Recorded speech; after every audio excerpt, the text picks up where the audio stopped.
Hello and welcome to another episode of Pakistanomy.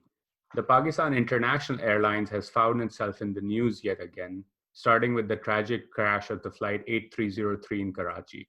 Since then, issues about fake pilots, the sale of the Roosevelt Hotel owned by the PIA in New York, and systemic issues plaguing the airline have been the talk of town. To talk about the reasons for PIA's decline and how the airline could be reformed and restructured, I have with me Dr. Musharraf Rasool Sian Saab. Dr. Sian Saab is the former CEO of the PIA and is no stranger to both the internal and external issues that plague the airline. He also has a PhD in economics. Musharraf Saab, welcome to Pakistanomy. Thank you very much. So Pleasure to be here. Pakistanis have this love-hate relationship with the PIA. We often see both in mainstream media and on social media and in dining room conversations this criticism about the airline and what's happened to it. But there's also this view about how good it used to be. But at the same time, when there's talk about privatizing or restructuring the airline, Pakistanis are at the same time up in arms, and outside institutions like the Supreme Court, and you're no stranger to this, also intervene in how the airline is run or who runs it and what the reform should look like. So we've been hearing a lot about what's wrong with the PIA, everything from unions and hiring in the airline to its assets. Start by telling us a bit about, in your view, what the major issues are that have caused the airline's decline. Of course, a number of issues, but I think what comes immediately to mind are a few. One of them is that PIA, over a period of time, failed to modernize. It didn't adopt systems as the aviation industry was changing very rapidly. I would say that in many ways, the airline was stuck in the past. And that ultimately caught up, and the services declined, the management system started failing, and over a period of time then it became it came into a very difficult situation. So that's, I think, the top reason for the decline. The second reason is that the government decision making is such that there is a lot of interference in the affairs of PIA from people who do not bear the responsibility of running or managing the airline. And so if you have so many backseat pilots who are trying to steer the airline in a certain direction but do not bear any responsibility for that, they can come into play just to seek media attention. Maybe a few sound bites, uh, and then they're gone. But the effects of their irresponsible, I would say, even cavalier decisions and interference, they stay with the airline. So that's the second reason. The third reason is that it's actually, I think, a very Pakistani case of the tragedy of commons. A number of people over a period of time took decisions which were not thought through, and while taking those decisions, they, I think, discounted the effects on a system, on a very complex system, which has to be managed in a very properly calibrated manner, which would be a modern airline.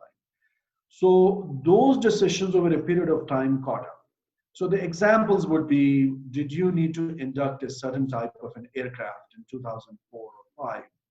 Or when you are replacing aircrafts or inducting another type of aircraft to your fleet, what aircraft should those have been? Whether you should have invested in your simulators and pilot trainings or not. What sort of human resource management systems did you need to have? What sort of contracts did you need to make for your, let's say, flight kitchen, or for your engine overhauls or your component support programs? All of those, I think, over a period of time, while people were making those decisions, might not have seemed to be significant, but the combined effect of all those decisions ultimately became a perfect storm. And that's what I think started hurting the airlines in the past, like 10 years or so. But you can track back those decisions to many, many years in the past. And finally, I would say that unions and politics, they have also played a role in the decline. Because if you want to compete in the aviation industry today, you need to provide your customers with the best possible services. You need to compete with carriers in the Gulf and from elsewhere. And the type of services that they provide, they would be measured on timeliness, on predictability, on high quality. And you cannot provide those services when you have 10 different unions pulling the airline in different directions, and then politics and Pakistan's legal system playing its ugly self into complicating those issues. So I think combined all these together would be the top issues in my mind, but of course there are many, many more. So that's a great overview. And I just want to quickly, for the listeners who actually may be tuning in about Pakistan Airlines on the mainstream media or on social media, but may not be familiar with it, the airline made revenues of about close to $1 billion in 2019. But its total loss for the year was about 357 or $358 million. And that's been the story, right? In terms of losses, it employs about 11,000 people. And I raised these figures because of your point about an airline being modern and being able to both be strategic in terms of the aircraft it has and how does it fly routes and what does it plan for, but also being nimble in terms of its contracts, etc., when it needs to be, so that it doesn't have these profound losses year in, year out when the market may shift. Let's say, for example, the price of fuel has gone up or certain routes are unfeasible, and you cannot have as a modern airline these backseat pilots that you talk about, because if you're making these losses, the CEO or the management of that company has to be nimble. One of the things that struck me, and I'm curious to get your view on this, when I was looking at the numbers, was that it employs about 11,009 people, according to the report that I have here at the end of 2019. But during the 2018-2019 period, when employees declined, the number of executives went from 305 to 501.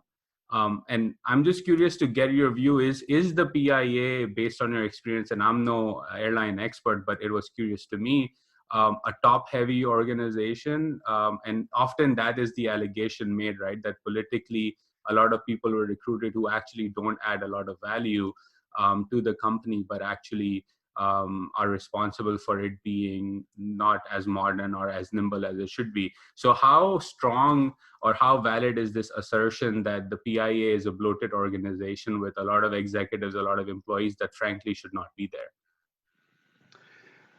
So again, I think a much more nuanced understanding would help.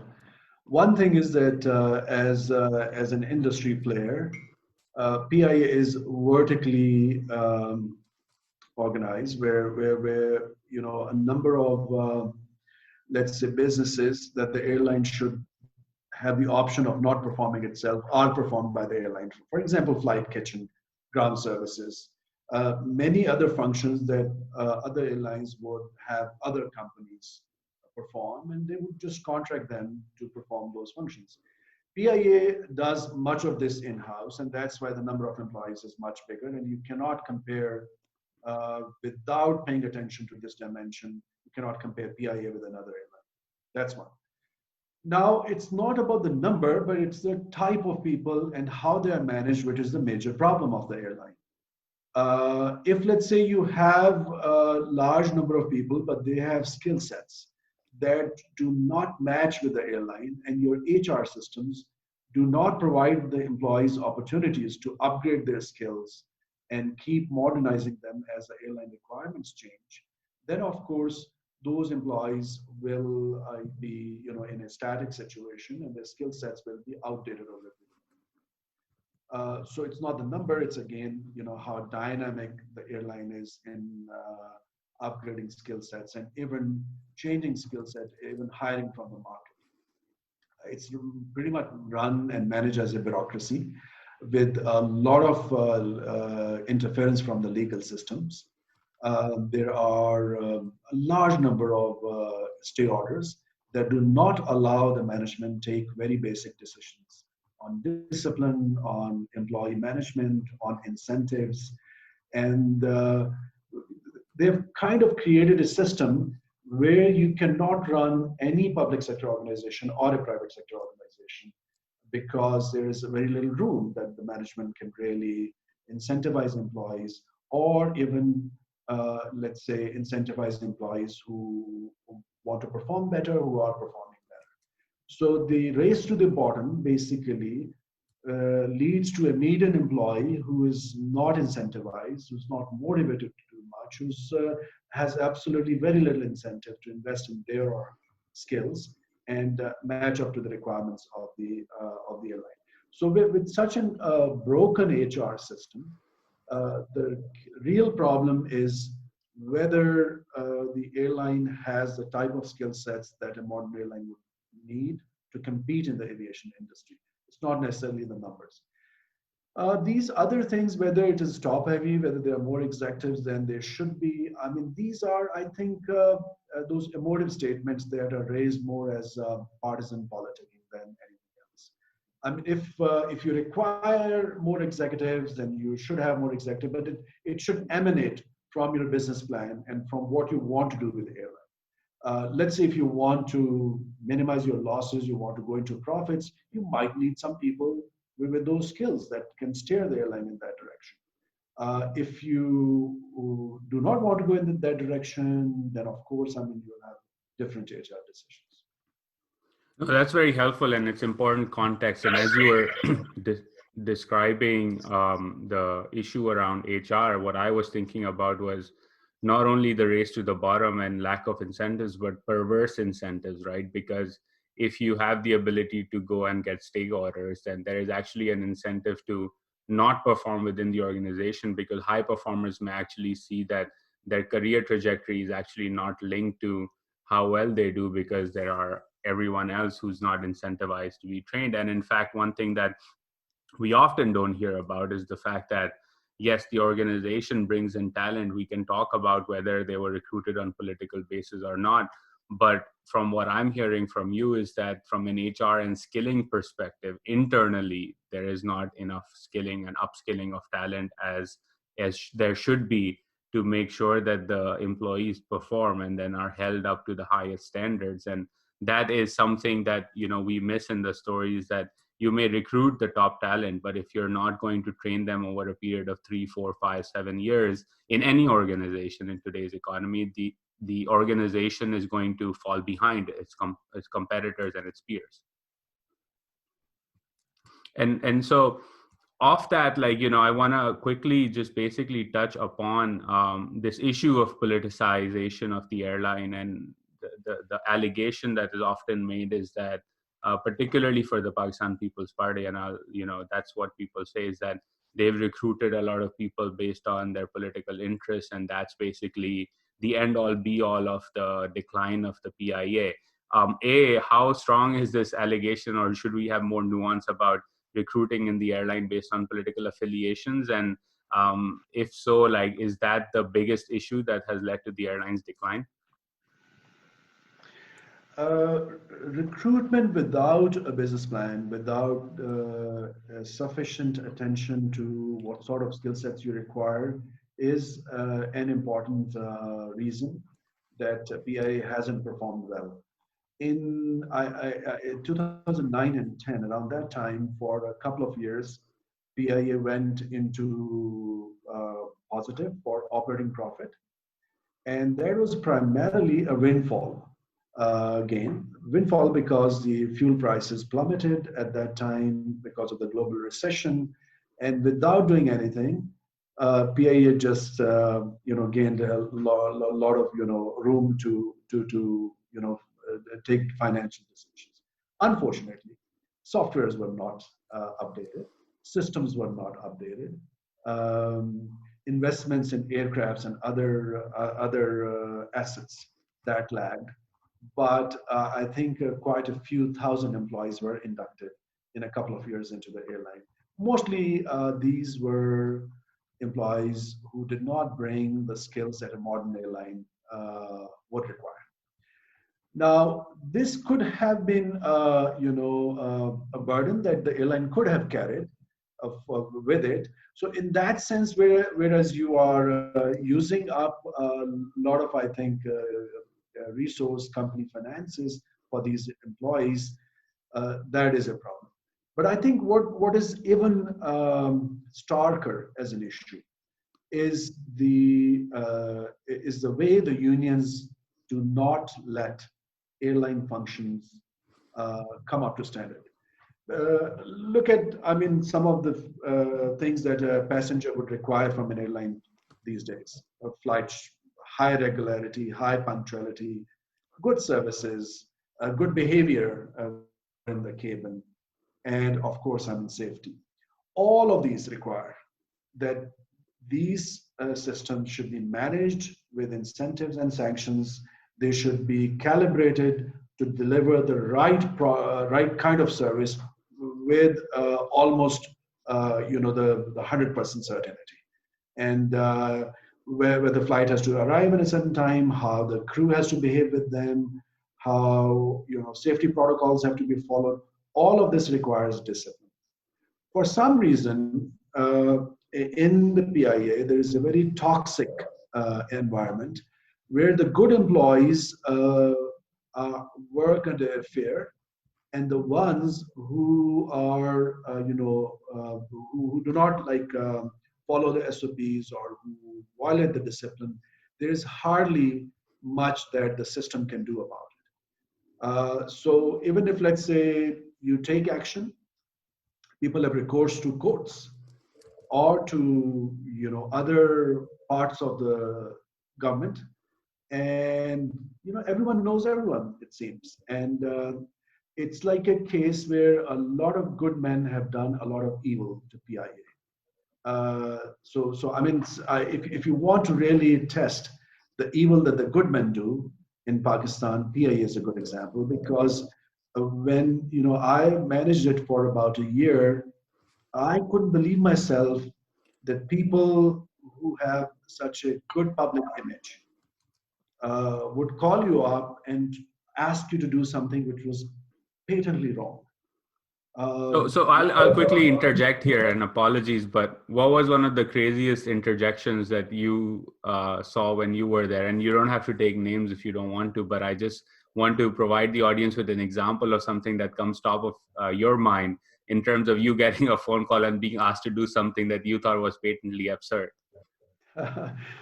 Actually, there are a number of them. So one of them was that a member of the board and another very well-known personality of Pakistan media and other people, they wanted me to promote a physiotherapist to the level of a general manager.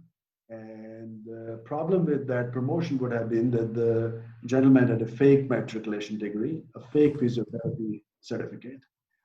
I didn't know how he got inducted in the airline and how had he made up to the level of the deputy general manager.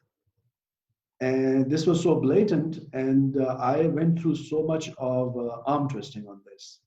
There were articles published against me in the newspaper. There were, other things. One of the members of the board, he just, made that we have to pay a price for even, the regular decisions for which we had to go to the approval for the board, to the board. So this is one, but there were others. Like I think there was a pilot who was grounded for violating safety protocols. And I was hauled up before a parliamentary committee, and although formally nobody said anything to me, but it was made very, very clear to me that I need to let him go, go off him. One of the board members once told me that if this pilot is not restored to flying, forget about any financial assistance from the government. Oh. I said to him, I'll take my chances. I'm not going to compromise on safety and discipline. And so I mean, there are, I think, even further egregious examples of. So those two are insane examples, because you were the CEO. So and I asked this because when you were talking about good employees working under fear, the fact of the matter from these two examples you gave is the CEO of the company could be held hostage when, let's say, you're trying to make sure and not compromise on air safety, right? And we'll get to Flight 8303 and its crash and its implications in a bit. But you as the CEO made a decision to ground an unsafe pilot, and you were harangued in front of parliament and behind closed doors about your decision and letting this pilot go just because of political influence.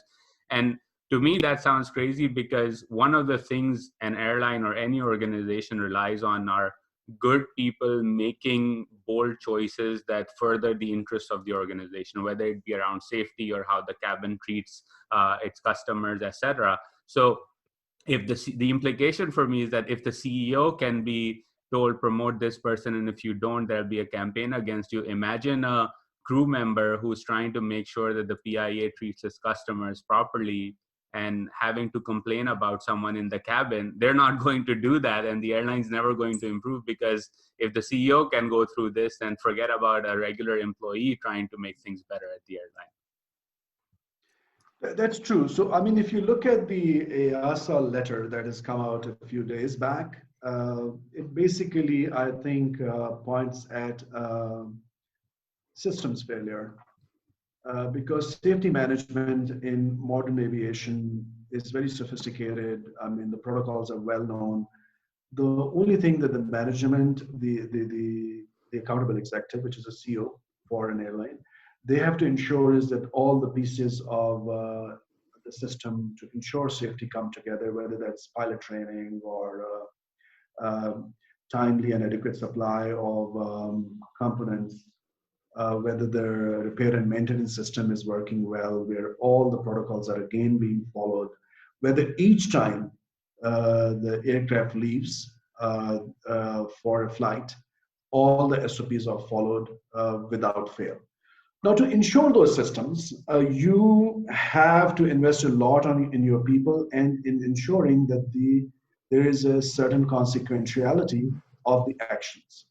But if you have actors who come into play and do not let that happen, then of course it will become ultimately what happened to PIA. There were other cases where there was a lot of pressure to compromise on things which I thought would affect safety. And we were taking safety seriously, because when I joined PIA in September 2017, the SAFA index had hit, I think, 2.38, which was pretty high.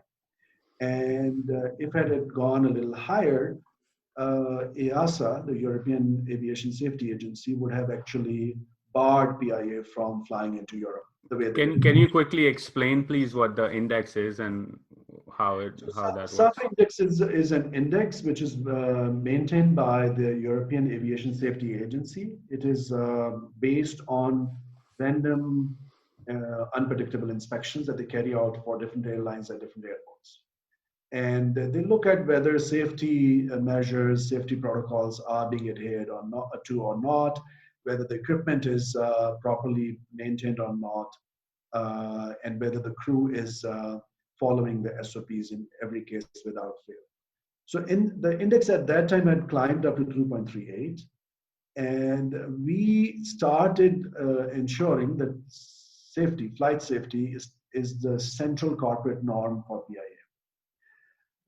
So there were two things that we did. One was this. The other was to revive the brand. We said that PIA stands for Performance, Innovation, and Agility, so that it becomes a modern organization. And that led to pressures, because within a 12-month time span, the SAFTA index improved from 2.38 to, I think, 1.3 by the time I left. And within the same momentum, in the next couple of months, it became 0.5, which was one of the best in PIA's history. When you look at the EASA letter now, it points out that safety management system didn't receive that much attention. And it again perhaps lost the centrality for the airline operations. So I'm not privy to the details, but it spells out that those were the concerns that EASA raised in, I think, June 2019, and then they were, back and forth between the airline and EASA, as it happens. so that because they don't want to punish, they want airlines to improve their safety management. And that's if that doesn't happen, then ultimately, of course, they're taking action. So for that, I mean, to ensure safe flights, to ensure that flights are punctual, the services are good, the chief executive has to maintain discipline. No airline can function today in a lackadaisical function where it's like a bureaucracy where people are not held accountable for their actions, where timely decisions are not made, where the flow of funds is hampered by approvals of other things. So that of course, I mean, ultimately affects the services. The EASA letter was fascinating to me when I read it, because the most important thing that struck out was EASA basically saying that the submissions by the PIA were at times inconsistent and illogical. These are the words of the EASA, not mine, which was shocking. And my question first up was that, what happened to the person or the personnel who submitted these findings that were inconsistent and logical? I'm guessing not much, because of what you said earlier, that if you did fire them, they'll probably go to the courts and get a stay order. But that's just the state of affairs, right, in terms of safety and how things are taken within the organization and this decline of the institution as a whole. Before I go to reforms and your views on what should be done with the PIA and what you were trying to do when you were there, when you look at the tragic air crash of 8303 and what happened subsequently in terms of the interim report coming out, and the aviation minister talking about fake pilots, etc. As a former CEO and as someone who's been in the industry, what did you make of the events that unfolded after the crash in terms of how the situation since then has been handled? Could it have been done better, or was the aviation minister justified in coming out in public and saying, look, we've got this problem and 40% of airplane pilots have fake licenses?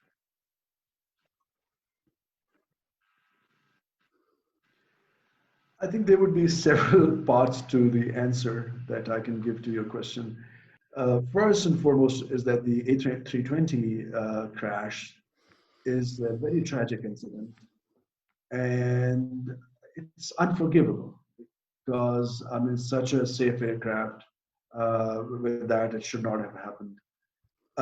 Now that it took place, I mean, the kind of soul searching and the kind of taking responsibility and learning from it, I haven't seen that happening.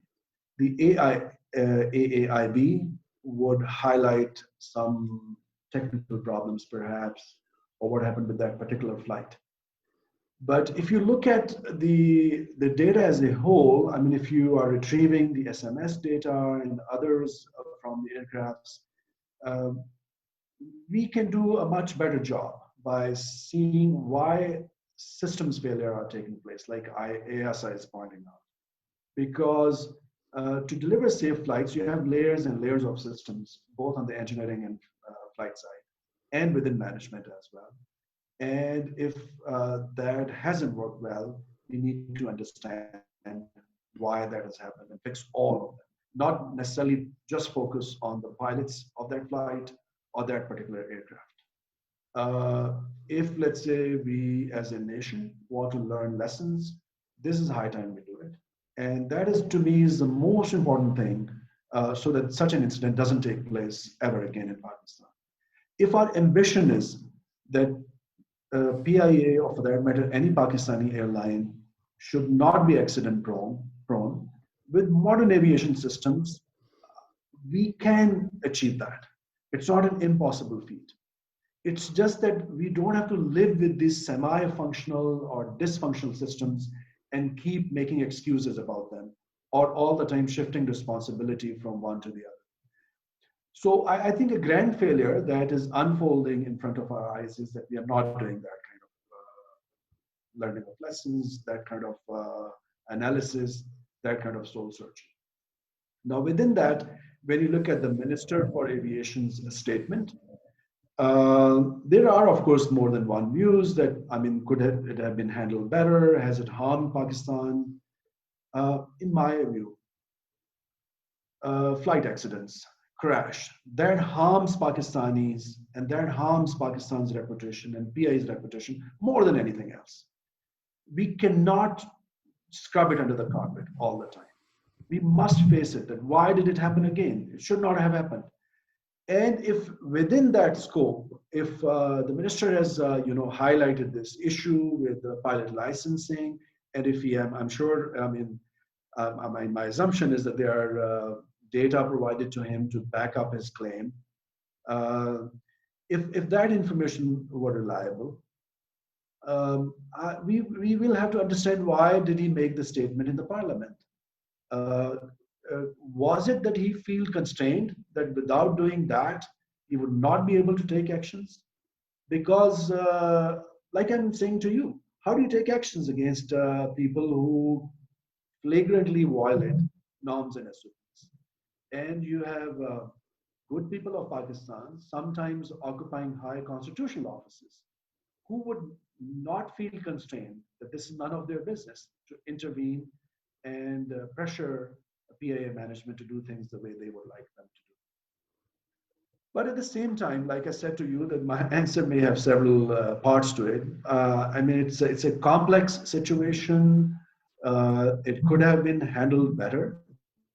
There could have been effort and actions done to isolate those cases of licensing where there were problems and address them. There are very good pilots that PIA has, and the airline invests in their training, in their simulator training. The in-flight checks performed by CA, they can be improved. So there are always issues, but I think it is not something that would be solved by a single action. This is something which would have to be adopted as a norm by the Civil Aviation Authority as well as the airline to come up to the modern standards of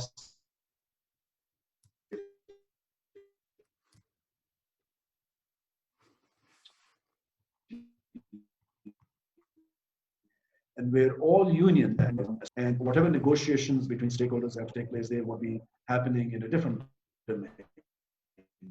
But safety and basic performance, they cannot be compromised. Yeah, and I agree with you that there are many layers here that we have to take into account. Just from the outsider's perspective on communication strategy, the fact that the speech was then made and there was silence and there were letters written by the PIA, etc., that apparently were not responded to as fast as they should have been. And then you had the ports minister, for example, talking about PIA in a press conference, and the aviation minister was missing. Those are all things that raise questions about what's going on. I want to switch to what your vision of reform was when you were at PIA, and how do you see or what pathways can the airline take to reform itself in the coming months and years?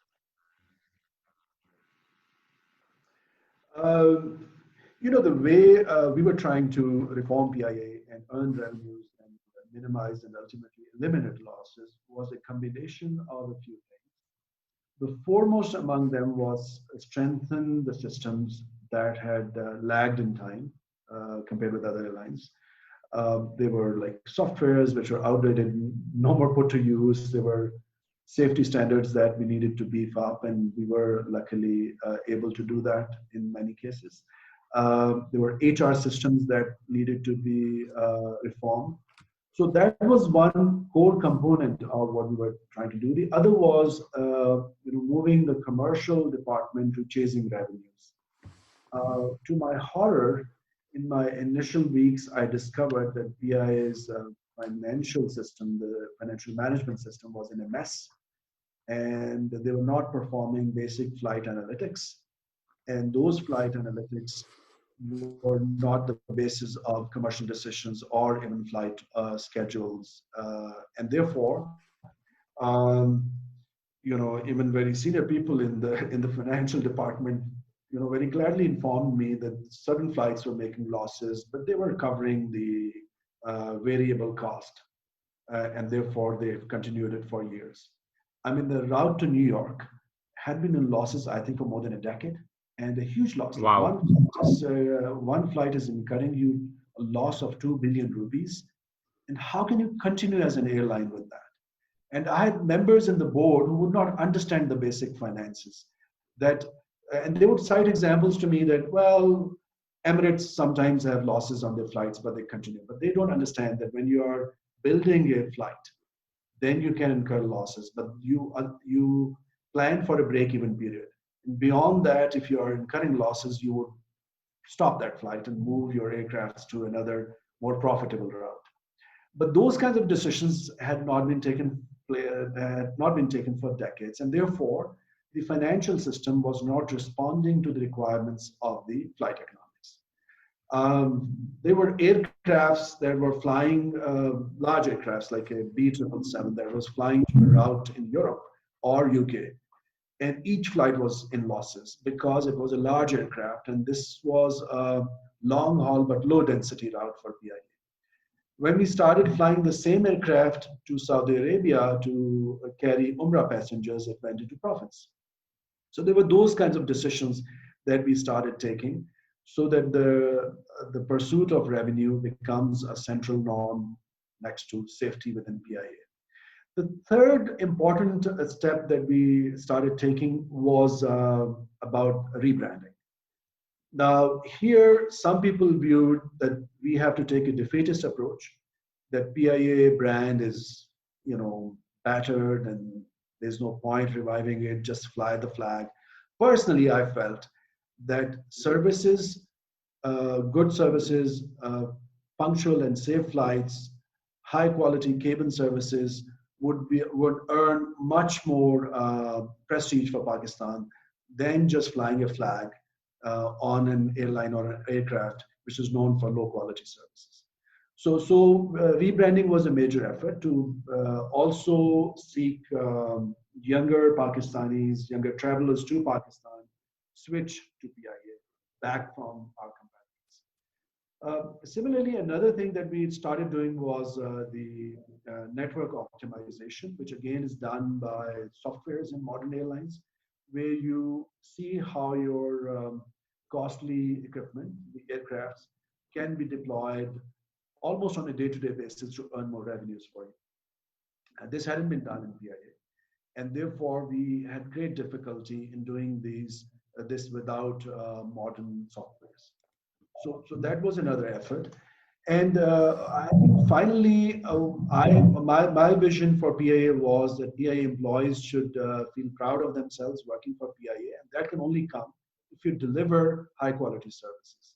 It cannot come from resting on past glory. It cannot, come from, just relying on, unions banding together and, asking for privileges. So to do that, discipline was a central norm, and I'm very happy that in my tenure, despite many pressures, I didn't compromise on that. And in the short run, it did result in improvement in services, improvement in revenues, and for some time that trend then continued even when I had left PIA. So I'm very happy about that. No, those are interesting changes. And again, modern organizations, particularly a technical industry like airlines, right, needs data analytics to guide its decision making and its strategic plans. And again, I'll go back to what we were talking about earlier. It has to be strategic long term in terms of the planes, et cetera, but nimble short term, right? Because the industry is quite temperamental to shifts in global patterns, energy prices, et cetera. So you have to do a bit of both. And it is very much like flying a plane, if I were to say that, because there are a lot of things going on that you have to manage and maneuver around and take care of. So it's interesting to hear the issue around branding, and I fully agree with you that good services, quality services are the best way to earning the reputation, right? A slick marketing campaign or changing the colors on the wings or whatever is only going to get you so far, but it has to be structured or rooted in shifts operationally and for any organization, any company, because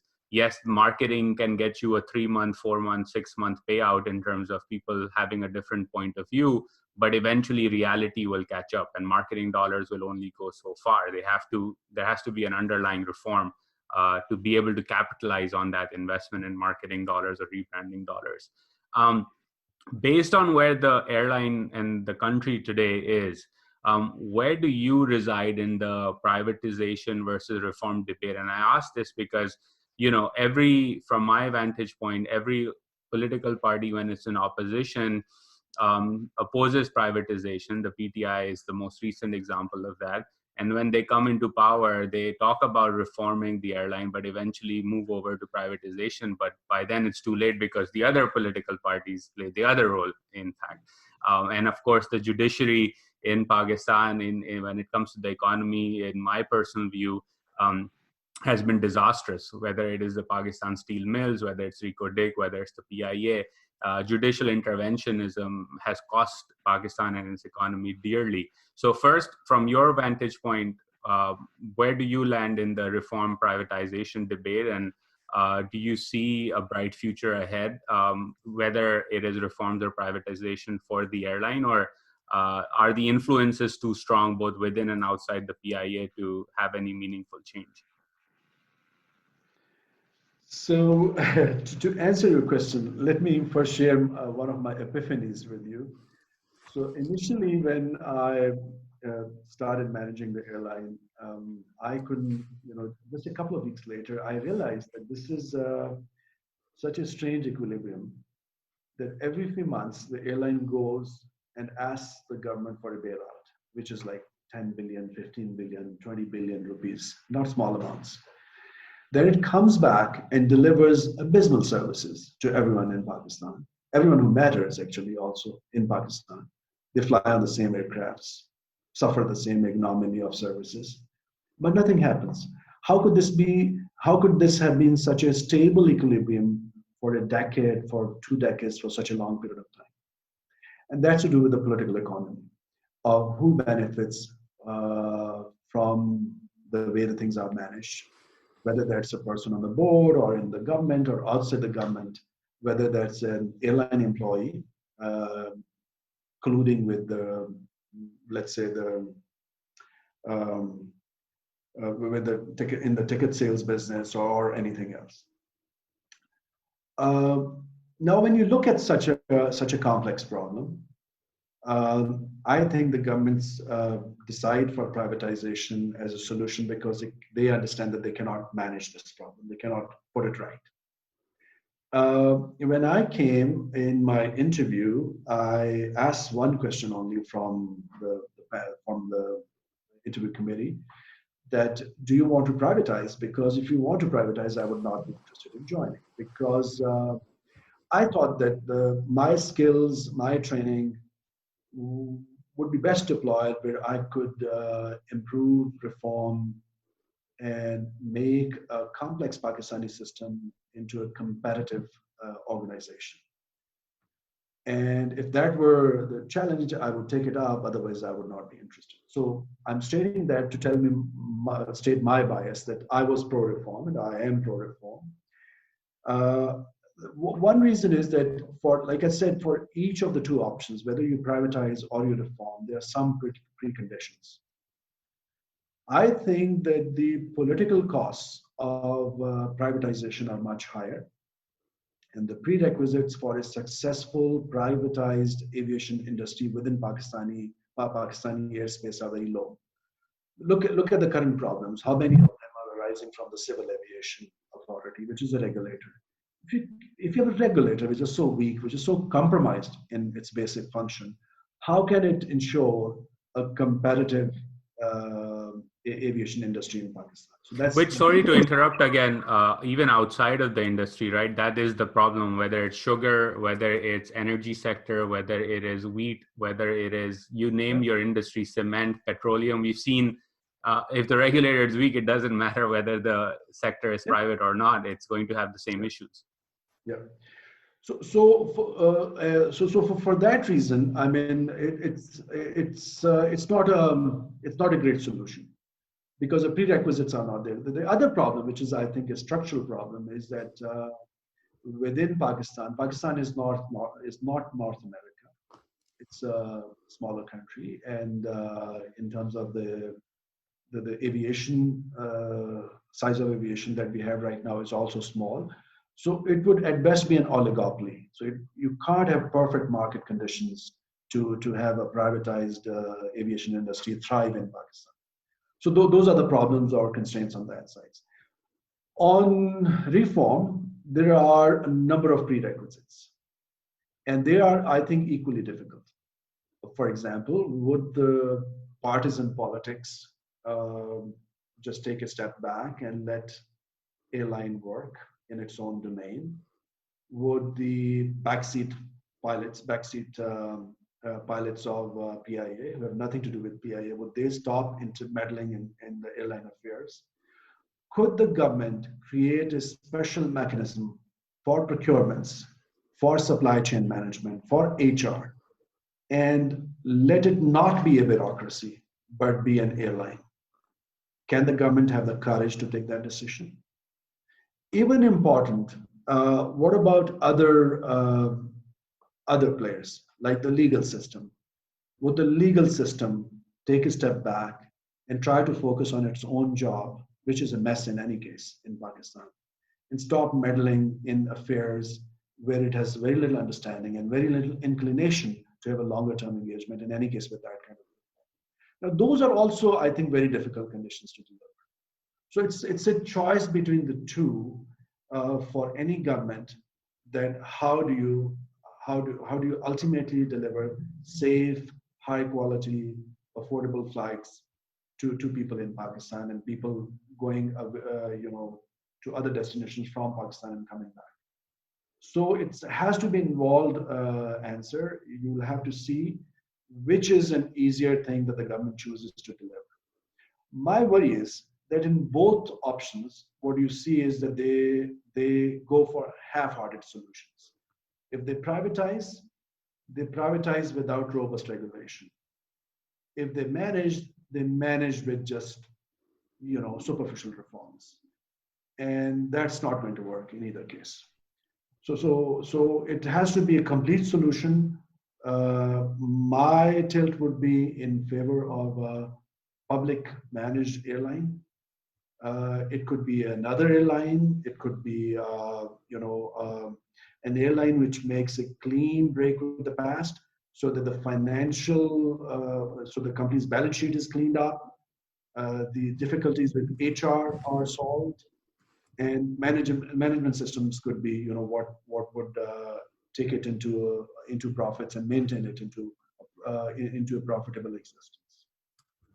Yeah, and I think I fully agree with you that it can't be half-hearted either way. And in many ways, going back to your point about political economy, right? PIA is the exhibit A of what can go wrong with the political economy that Pakistan has. And in my view, at least, is that whatever decision is made, if it's not half-hearted and PIA is indeed reformed, it will signal a shift not just for PIA and Pakistan's aviation sector, but Pakistan's larger economy as a whole, because these problems that are plaguing the PIA are in fact plaguing the entire or many sectors of the economy across the board. So if the government or the partisan politicians and the backseat pilots, which are there in other sectors, decide to sit back and let things go in a one direction, reform or privatization, and do the things that are necessary to enable that reform, then you'll see the butterfly effect in other sectors as well, because it is a template that will work either way.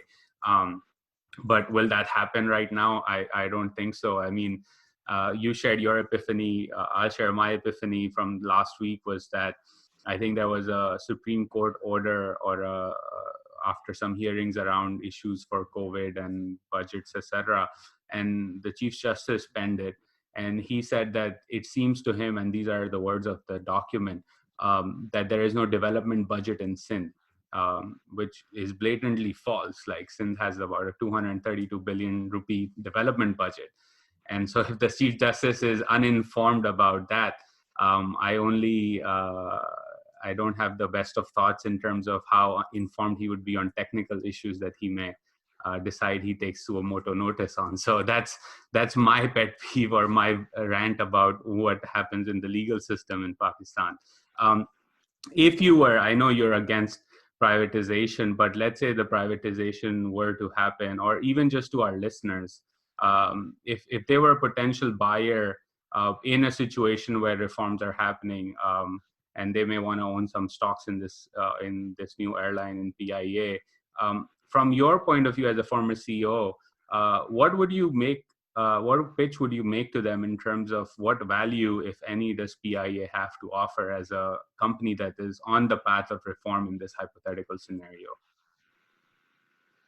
In such a very hypothetical scenario, I think what would attract an investor would be the potential to earn profits in a thriving um, uh, aviation industry in Pakistan. There is a large market. It's growing at a good pace. I think 9% per annum.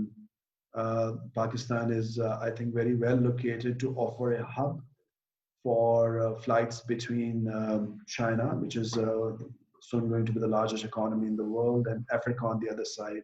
Then you have Europe and Far East and Australia on the other. So, like the Gulf carriers, we could be a competitor provided we can have a robust systems and an airline that is chasing profits, not chasing political vendettas and toxic uh, other kinds of toxicity within the organization. So if that were to happen, then I think it would be a bankable proposal. So I think, yeah, the ingredients are there, right? It's more about willingness and giving space to whoever is managing the organization to proceed with a strategic revamp of the organization. Would that be a fair assessment, that that space, without that space, none of that is going to happen? That's correct. Yeah.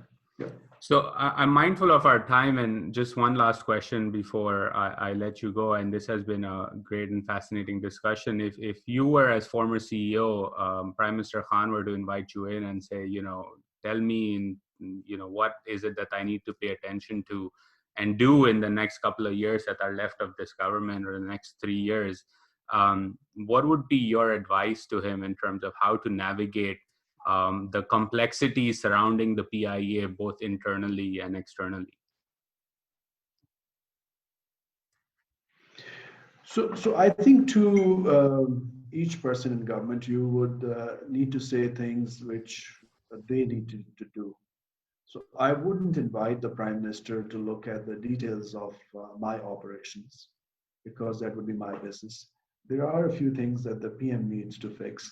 One of them is the debt liability, and that I think the Prime Minister at that time actually understood what that meant, because that hampers the company's cash flow and doesn't allow it to do its operations in an efficient manner. So we were able to reach an agreement with the government where the debt servicing was taken off from PIA's responsibility, and Ministry of Finance would have dealt with it directly. I think that agreement is still in place. So that is something that is to take forward, so that you kind of move toward cleaning up the balance sheet of the company, so that it can start investing in its systems, in its supply chain, and ensure an operation that has the potential to earn higher revenue. So that's one thing. The second thing I would ask him would be to revamp the board, because like many other state-owned enterprises,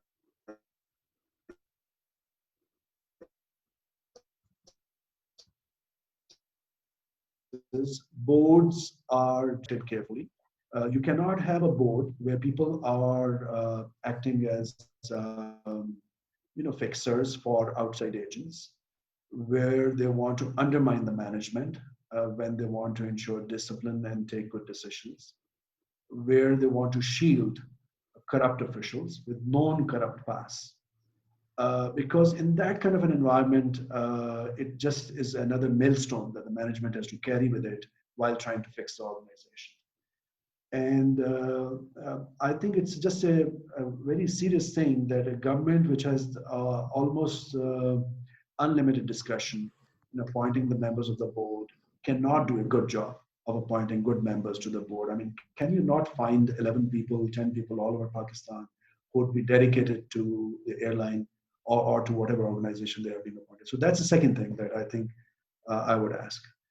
And the third thing I would ask would be to provide a legal solution where some of the systems which convert PIA or which render PIA as a bureaucracy, like the procurement systems and others, they need to be changed. You need to have special provisions for PIA so that it can be an agile organization and can respond to the actions that the competitors are taking in time. Pakistan has tried, I think, tax holidays and others to sometimes allow businesses thrive. I would suggest that you needed to have a legal holiday also for 10 years. Keep some of these things outside the jurisdiction of the legal system so that they can work like other organizations would work in the world. And there could be some positive spirit and energy rather than the race to the bottom where all the people bandy together to basically create a failure of every attempt. Those are great points, and I particularly agree with you on the legal side, because I think that in and of itself, even when you look at bringing in international investment to a country like Pakistan, you cannot have that when there is the sword dangling over everyone's head about what the judiciary may decide over contracts, sovereign or otherwise, signed within Pakistan. Like Recordec is a case in point, and we've covered that as a topic. But thank you so much for your time. This was a fascinating discussion, diving deep into the PIA and what the issues are and how we may be able to see some sort of reform ongoing. So I really appreciate you taking out the time for taking us through the issues plaguing the airline. Well, thank you very much. Thanks for having me with you and talk about this subject, which is very close to my heart. To everyone else tuning in, thank you so much for tuning into another episode of Pakistonomy. As always, please do subscribe to us on YouTube and Facebook, and we'll be back next week with another interesting conversation. Until then, have a good rest of your week.